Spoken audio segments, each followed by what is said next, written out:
kepada Allah Subhanahu wa taala. Allah Subhanahu wa taala berfirman,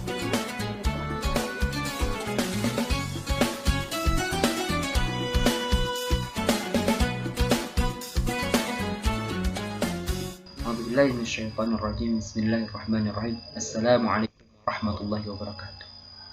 Alhamdulillahilladzi fataha fi syahr Ramadan abwabal jannah wa ja'ala shawmahu wa qayyahu minan nari wa jannah. Wa asyhadu an la ilaha illallah wahdahu la syarika lah wa asyhadu anna Muhammadan 'abduhu wa rasuluhu la nabiyya ba'dah. Hadirin rahimakumullah.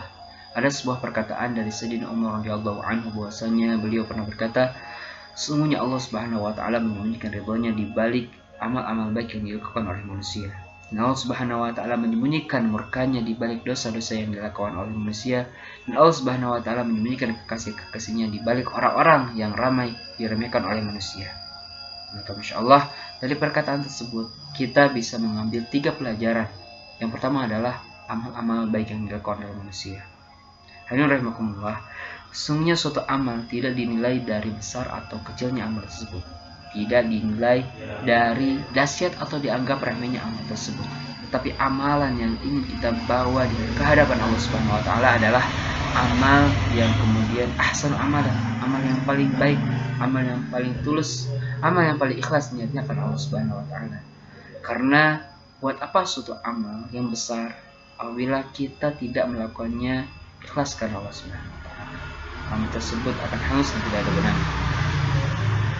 Maka selain amalan fardu, kita juga dianjurkan untuk memiliki amal-amalan sunnah, memiliki amal-amalan yang kemudian kita rahasiakan, walaupun kecil kita dawamkan.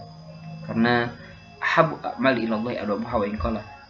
Amal yang paling dicintai oleh Allah adalah amal yang paling istiqomah dilakukannya, walaupun itu adalah amal-amalan yang kecil. Kemudian yang selanjutnya adalah ada sebuah contoh dari Imam Abu Dawud bahwasanya ketika beliau menyeberangi sungai Tigris dan sudah sampai di tengah-tengah sungai tersebut, beliau meminta kepada supir perahu untuk kembali ke tepian. Alasannya adalah karena di tepian ada orang yang bersin dan mengucapkan tahmid, belum ada yang mengucapkan tahrim kepadanya. Kemudian Imam Abu Dawud membayar supir perahu tersebut seharga 1 dirham dan kembali ke tepian. Di tepian, Imam Abu Dawud kemudian membalas tahmid tersebut dengan bacaan tahrim, ya harmukallah. Kemudian orang bersin tersebut membalas dengan doa yahdikumullah wa yuslih balakum. Dan setelah itu Imam Abu Dawud beserta rombongan perahunya kembali melanjutkan perjalanan. Dan masya Allah, esoknya seluruh orang yang ada di kapal tersebut bermimpi bahwasanya Imam Abu Dawud telah membeli surga seharga 1 dirham. Masya Allah. Amal kecil sering kita remehkan, menjauh bersin gitu ya, menjauh bersin dengan doa.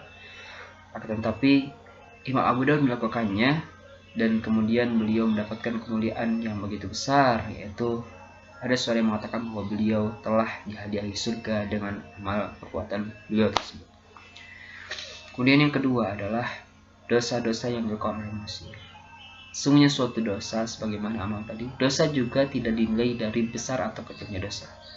Akan tetapi sebagai seorang hamba, ketika melakukan dosa, kita harus berpikir bahwa begitu besarnya zat yang kita durhakai gitu ya. Karena boleh jadi Allah Subhanahu wa taala menakdirkan seorang melakukan sebuah dosa besar, akan tetapi dosa besar tersebut kemudian menjadikan orang tersebut bertobat kepada Allah Subhanahu wa taala, itu lebih baik dibandingkan dengan kita melakukan melakukannya gitu ya.